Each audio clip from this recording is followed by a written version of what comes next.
To Sherlock Holmes, she was a captivating adversary, the woman who beat him. But for Professor Moriarty, she was never anything more than that bitch. Today, we dive into the dark heart of Victorian London to witness how the mathematical genius of crime, James Moriarty, was utterly dismantled by the wit of an opera singer. I'm telling the story of a fake revolution planned in the fog-drenched streets, only to blow up in the professor's own face. We're talking about scandalous photographs capable of toppling the kingdom of Ruritania, secret police chiefs being stuffed down soot-stained chimneys, and a betrayal that even Moriarty's star charts couldn't predict.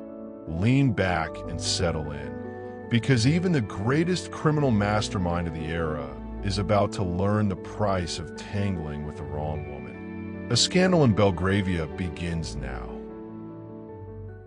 For Professor Moriarty, she was always that bitch. Irene Adler came to our office on Conduit Street shortly after I had undertaken the duty of assisting my friend in London with his foremost enterprises. These enterprises, in short, were crime. Naturally, bread and butter followed. The professor paid me a service fee of £6,000 a year.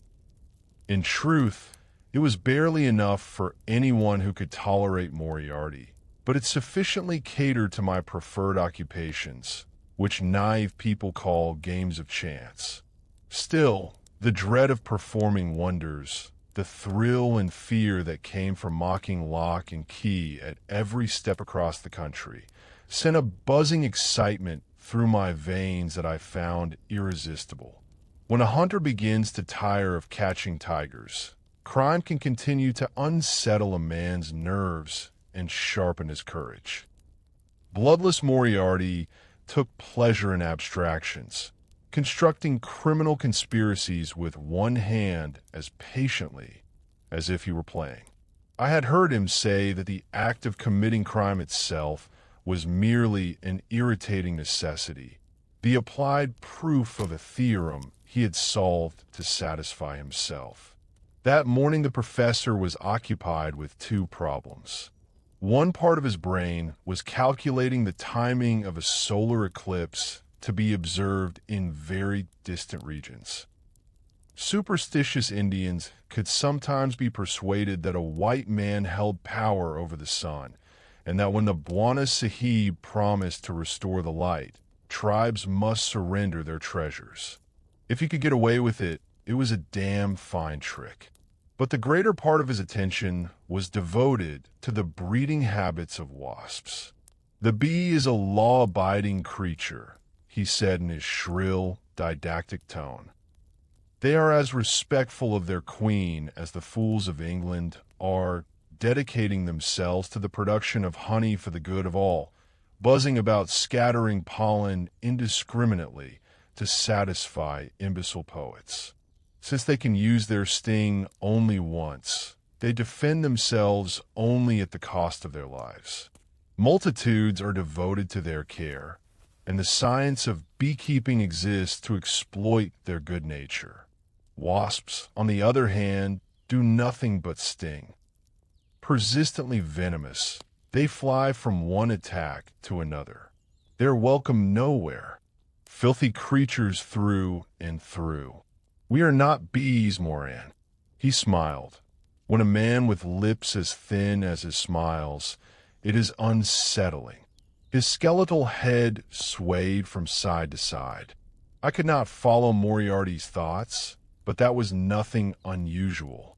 I nodded and hoped he would eventually come to the point. Before stepping onto the wrong path, his mind had been that of a schoolmaster, and it tended to wander morally in the opposite direction. Summer will soon be here, he said thoughtfully. The season of picnics in the park, of plump little arms laid bare, of nannies sprawling in plain sight gossiping, of shopgirls and their lovers flirting openly before all eyes. It will be a busy year for our yellow and black friends. The first generation of police pestilentialists is laying its eggs. The world, Moran, is divided between those who sting and those who are stung. And you will be one of the stingers, said that voice bitterly. The American Nightingale had been admitted by Mrs. Halifax. Miss Irene Adler, Moriarty confirmed. Your Lucia de Lammermoor was tolerable. Your Maria Stuart mediocre. And you were perhaps the worst Amelia de Liverpool ever seen on stage. James Moriarty, you are a dreadful man. The professor's lips parted, revealing his pointed teeth. My business is to be dreadful, Miss Adler. I make no effort to act or to be a hypocrite. That, I must say, is the point. She smiled broadly, showing all 32 teeth, lifted the hem of her skirt just enough to reveal shapely ankles, and settled gracefully onto the divan, carefully adjusting her décolletage to display her swan-like neck. Even Moriarty was impressed, and he was a man who could stroll along the secret corridor lined with one-way mirrors leading to the private rooms where Mrs. H.S. daughters conducted their extraordinarily indecent affairs day and night, all the while lecturing on the type of paper used in printing counterfeit high-value Venezuelan banknotes. Everything might have remained in order if I had shown that hussy Adler what was what.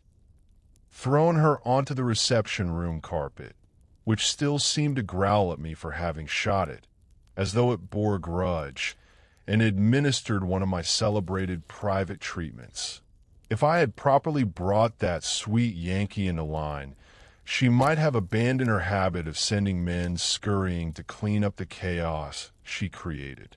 Irene Adler had the face of a childlike angel, the body of a mature courtesan, and a voice like a steel needle slowly working its way into your brain. Even when singing before an audience of tone-deaf Poles, she had failed to remain a prima donna at the opera. When her Amelia performance ended in a great fiasco, the artistic director of the Warsaw Opera had been driven to blow out his own brains, and the company had turned her loose upon Europe to the detriment of respectable families. And here she was, sprawled upon our divan. You are aware that the services I offer are, in a sense, unconventional, said the professor.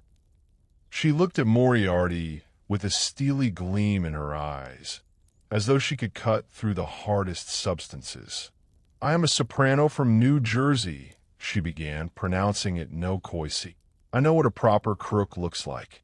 You may achieve the results you want, Professor, but you're no more capo di Cosa Nostra than Mustached Pete in the back room of the Burley Q, which is perfectly fine because I have a robbery that needs doing urgently. Capice? The professor nodded. And who is the red-faced gentleman who hasn't been able to take his eyes off my bosom for the last minute and a half? Colonel Sebastian Moran, a marksman of heavy weapons. Good with guns, is he? He looked more like a knife man to me. She indicated the décolletage she had pushed outward with her index fingers, then pointed at her face. That's better. Look at my eyes, Colonel. I snorted and coughed, forcing my attention toward her.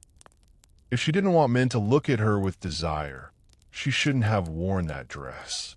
Women's logic is impossible to understand. That's the matter, she said. Have you heard of the Duke of Strelso? Michael Elfberg, known as Black Michael, third in line to the throne of Ruritania. That's our man, Professor.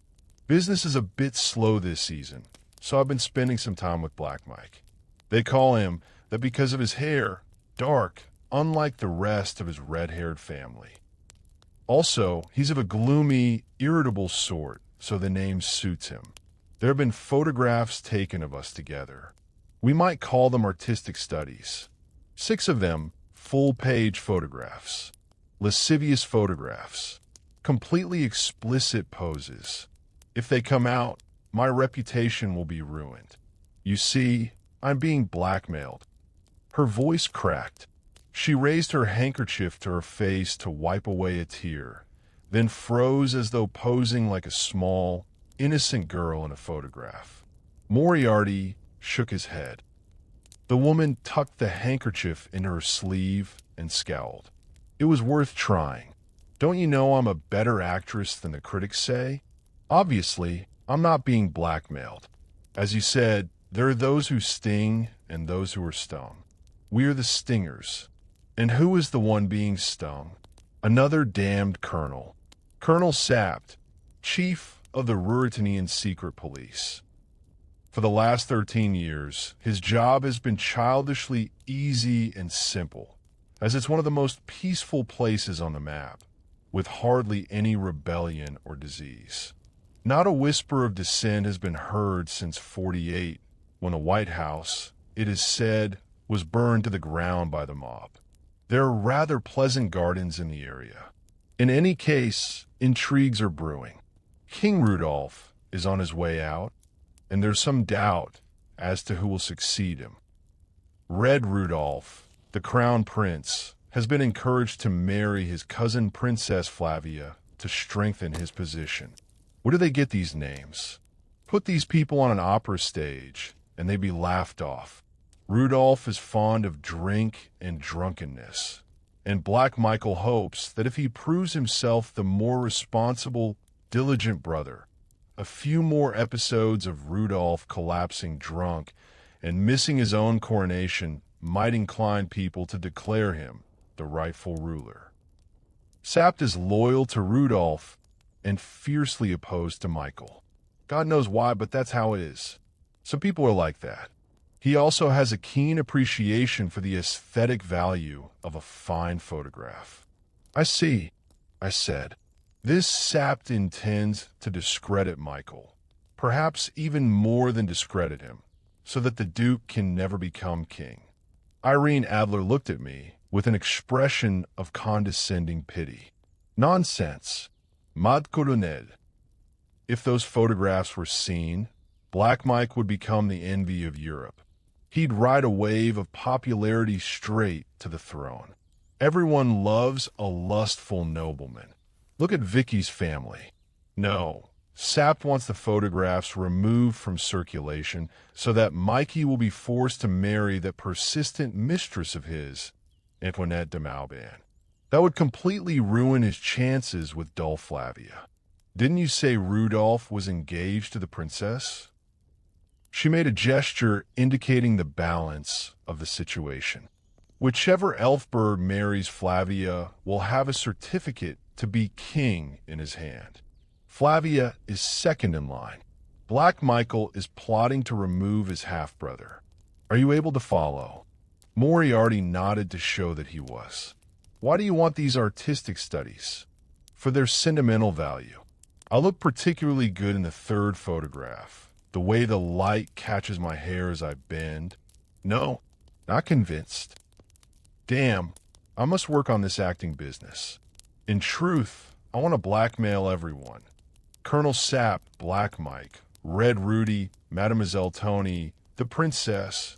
While half of Ruritania pays me to keep silent and the other half pays me to speak, I'll skim the cream off the market for a few years, at least until it's decided who takes the throne, and secure a comfortable old age for myself. She could not have been more than 25. And where may we find these artistic studies? Asked Moriarty. She slipped her hand into her small bag and produced a piece of paper upon which a map had been drawn. The Ruritanian embassy in Belgravia, she said. I expect a collector's interest in the floor plans, the schedules of the security guards, and such things. What is this? Said the professor, pointing to a detail circled in red. A safe hidden behind the portrait of Rudolph III in Colonel Sapt's private office. If I had the key, I wouldn't be here. I have been led to partner with certain criminals because I require their talents in craftsmanship. Scotland Yard highly recommended you. Moriarty sniffed disdainfully. Scotland Yard has never even heard of Professor Moriarty. I'll accept that as a recommendation for someone as crooked as you. Moriarty's head had begun to sway again. He was and what will be our share in this? little lady. A quarter of what I extract from the Elfbergs. Half. That's extortion. Yes, I admitted with a wink. You might say we are extortionists. Half. She pouted a little, pursed her lips in an obviously practiced manner, jiggled her bosom once more, and bestowed upon me a magnificent smile that warmed my insides. I knew that at some point during this business, the old BMS would be required. Agreed, she said, extending her small paw for me to shake. The Ruritanian embassy was housed in a mansion at Boscobel Palace. Belgravia is full of embassies, legations, and consulates. In the streets, there are crowds of Germans walking about, tripping over the ornate swords tied to their uniform belts, swords they would not know how to use if a herd of bison charged them. I do not care for the average Johnny native, but he is still better than any breathing Frenchman, sausage eater, or Dutchman. My principle is this: never go into the woods with a Belgian. If Irene Adler had gone to some ordinary safecracker, like a blockhead cricket-playing fool, that criminal would have pursued the breaking of a window at midnight and perhaps tried to enter through some solid but dull point that Colonel Sapt might smash open with a club, adding it to his collection of skulls. Moriarty despised such methods as far too obvious and insufficiently destructive. First, he wrote a letter to the Westminster Gazette, and the paper published his furious letter in full. He dwelt upon the sufferings of the residents of the outskirts of Strelsauer-Altstadt, the brilliance of it being that some of it was not fabricated, and described Ruritania as the hidden shame of Europe. More letters began to arrive, filled with new stories of horrors under the absolute monarchy of the Elfbergs, and not all of them were from the professor. A long-nosed clergyman and a foolish countess formed a committee of busybodies to enforce a serious nightly vigil at Boscobel Palace. The protest was further amplified by less respectable complainants, Ruritanian guards in exile, thugs with nothing better to do, and rogues in Moriarty's employ. Paid windbags incited passers-by against the vile Ruritanian practice, invented by the professor, of stuffing little orphan girls into the barrels of the cannons at Zenda Castle, prodding them with sticks until they stopped writhing from boredom as they cleaned the enormous guns.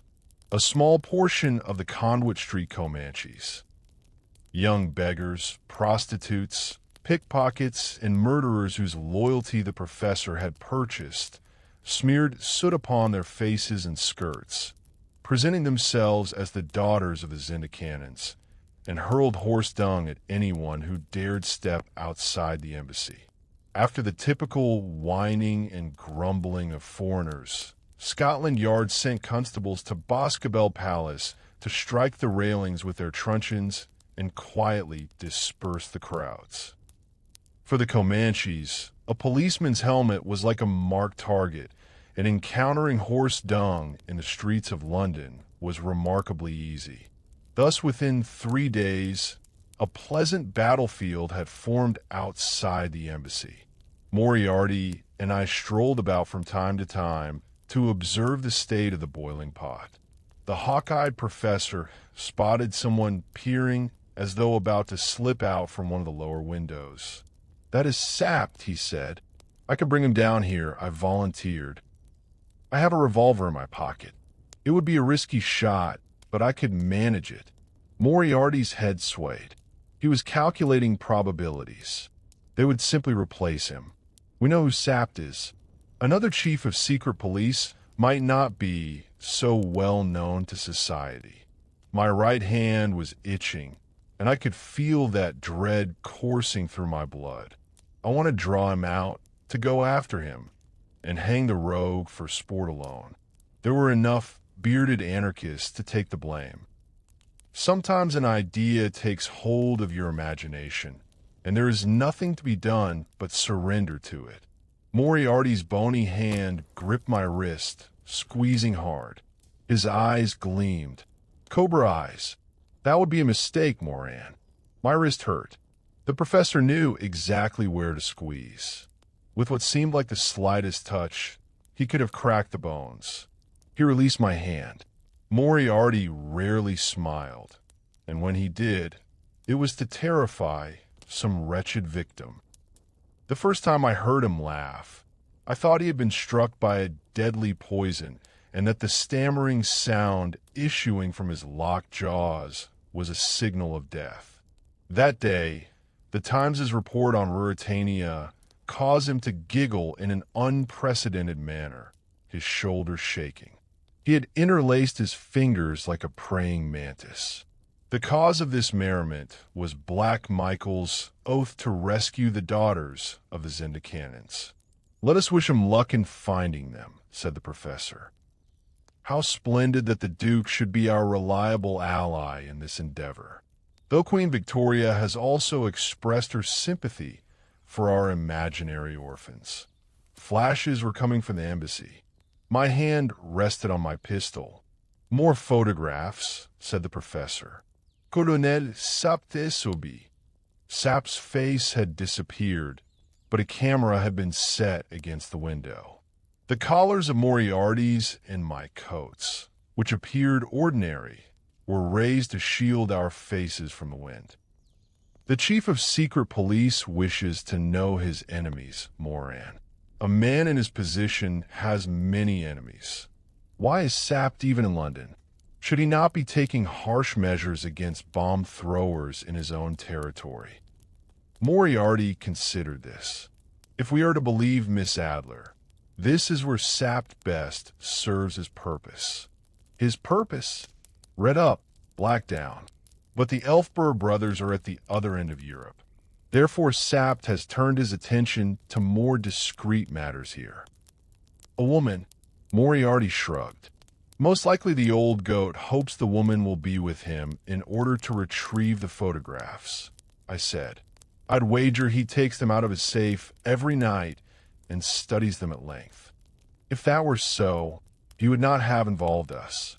Miss Adler, I think, is not one to share. Yet she willingly agreed to share half of the proceeds from this profitable venture with us. She has no choice, Moriarty. Who else could give her what she wants?"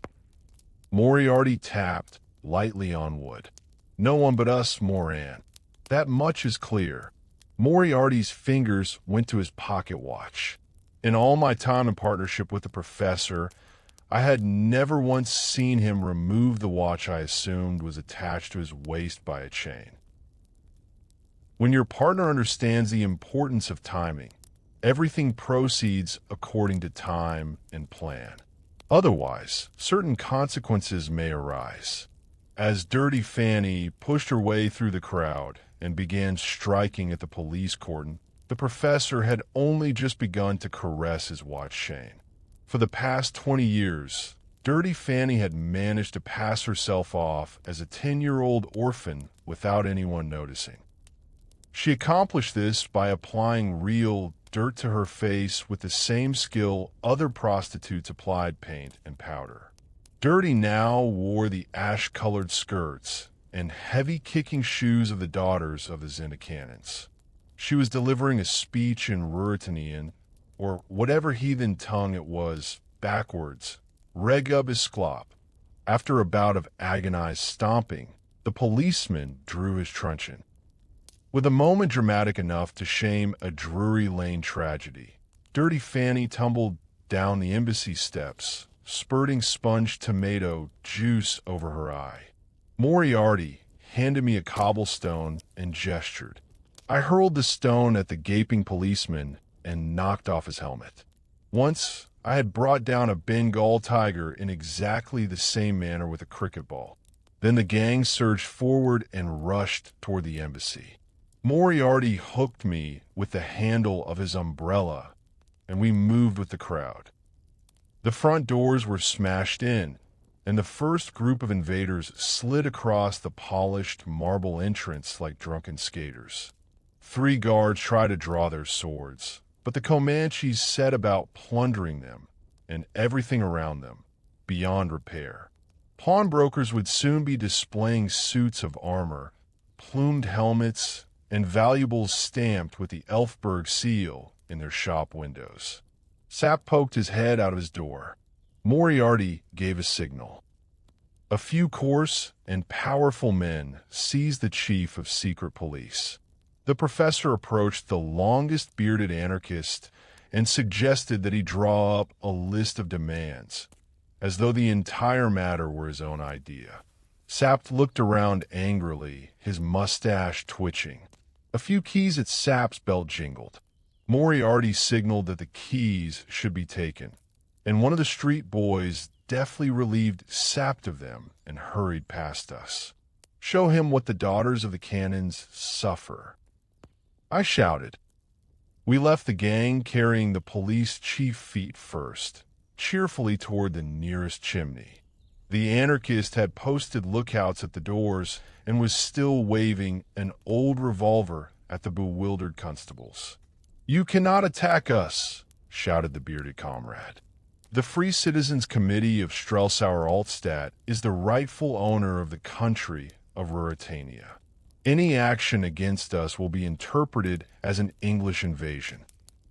The average London official does not possess the capacity to deal with such an argument.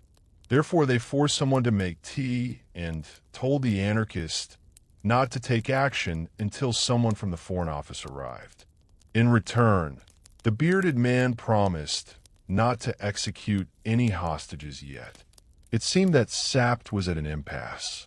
While all this was happening, slipping into Sapp's personal office, taking down the portrait, and opening the safe was a simple matter. Inside there was a thick, sealed packet. However, to my disappointment, there was neither cash nor many royal jewels.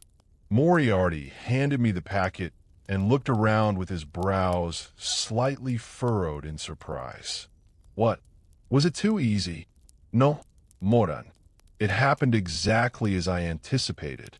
He locked the safe again. Outside, the clatter of carriages and boots could be heard.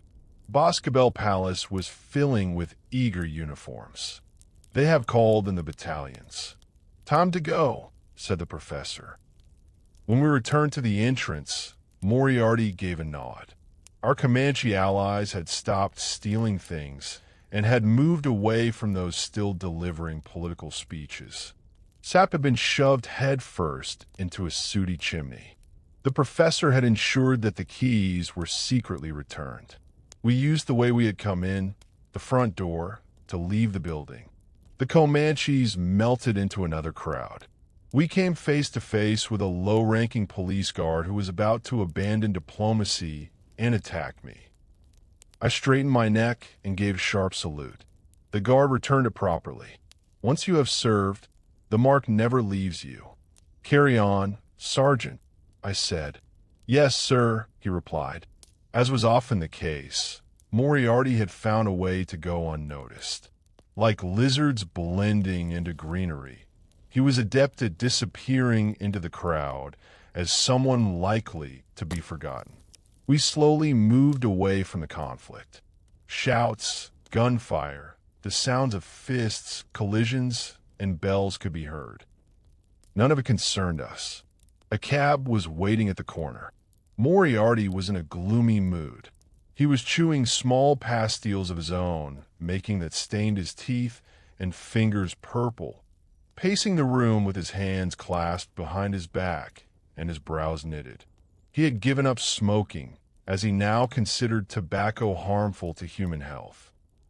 As for me, I was still full of the excitement of what had happened and was considering going downstairs to visit Flossie or Pussy or whatever name that thin blonde gave herself. Woman after the hunt. I had learned that in India, along with the fact that one must keep an eye on the wallet in the back pocket while one's trousers hang on a chair. Fifi, the girl's name was Fifi. She really was French, and she had a friend, Veronique. But the professor's mind was occupied. Along with the evening papers came clippings of the detailed reports to be published the next day. Sapt was arguing that the dangerous Ruritanian revolutionary movements must be eradicated.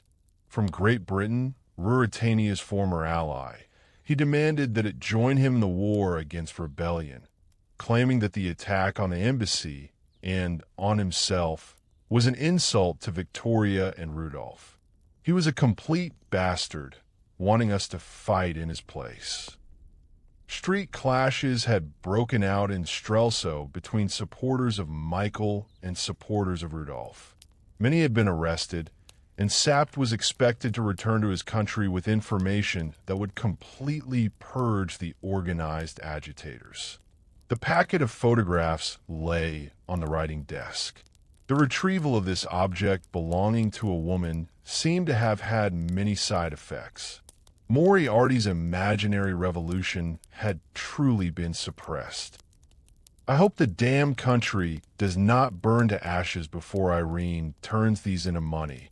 Moriarty. If they end up hanging from the lampposts in the parks, she will not be able to extract blackmail money from them. Moriarty grunted. He left the room and shut himself into his dark, buzzing chamber where he bred wasps and drew star charts. Speaking of stars, my eyes drifted to the packet. The seal was fine, red, firm, and official.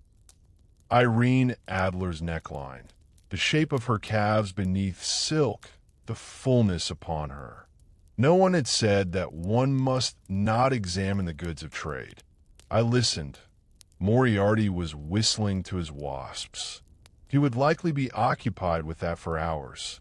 There were no footsteps on the stairs, and Mrs. Halifax had been instructed not to admit anyone. Therefore, there was no chance of being disturbed. I sat at the writing desk and lit the gas lamp to illuminate the blotter. With my skill at using a penknife, I lifted the seal without breaking it so that I might later replace it in the same manner. My mouth was dry like that of a hunter who had been waiting for hours. I poured myself a full glass of whiskey for this examination. With my heart beating rapidly, I took out the contents of the packet. It was as though ice-cold water had been poured into my lap. Inside the packet were photographs, views of Zenda Castle, figures standing in crenellated battlements. In one, there was a tulle hat with a dead bird pinned to it. In another, a ridiculous opera uniform. Even from a distance, I recognized that pair of lovebirds, Irene Adler and Colonel Sapt. Disgusting. The word fell from my mouth. A sheet of paper fell onto the pile of photographs. Dear Colonel Moran, I knew you would not be able to resist the urge to take a secret look at these artistic studies. I am sorry for your disappointment. In any case, you may keep whatever money can be made from them. If they prove unprofitable, I suggest you sell them under license to postcard manufacturers. Please convey my warmest regards to the professor. I knew I could rely on him to create waves powerful enough to form a whirlpool by casting a pebble into a lake. An ordinary employee would simply have secured the package and left the matter there. Only a genius of Bonaparte's caliber could turn so simple a task into a chaos that would spread across the entire continent. Please allow me to convey the thanks of another colonel. The rank of chief of secret police in the most peaceful place on the map, with the least rebellion and disease, is not a profession with much of a future. The Elfbergs had intended to retire him, but now, I imagine, he will remain in his post with an astonishing increase in salary. I assume you will keep the final photograph for sentimental reasons, and I offer you, dear Colonel Moran, my most sincere regards. Irene Adler. I quickly flipped past several entirely innocent and tourist-worthy photographs of Ruritania until I came to the face of the American Nightingale at the very back of the bundle. In this final studio photograph, she wore the low-cut corset that had impressed me when she came to Conduit Street. It was loosened and lowered a little further. However, damn it, the artistic blurring at the edges of the portrait prevented the photograph from being completely explicit. Over these blurred portions, she had written in a spider-like hand, "Always Irene," and signed it. Though fixed, it seemed as though it could be greatly improved by the elite skills of Professor Moran. I drained the whiskey in one gulp and chewed my mustache for several minutes, thinking about how matters had come to this. A door opened behind me. I turned in the chair. Moriarty was looking at me. His eyes were gleaming. He had thought deeply on the matter and was unhappy.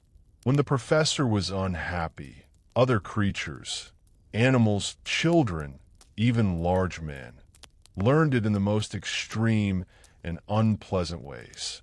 "Moriarty," I began, "I fear we have been cheated." I held up Irene's photograph. He uttered a word as if spitting. And thus, in Belgravia, unfolded the emergence of scandals that would shake even the distant kingdom of Ruritania, and the manner in which Professor Moriarty's worst plans were undone by a woman's betrayal.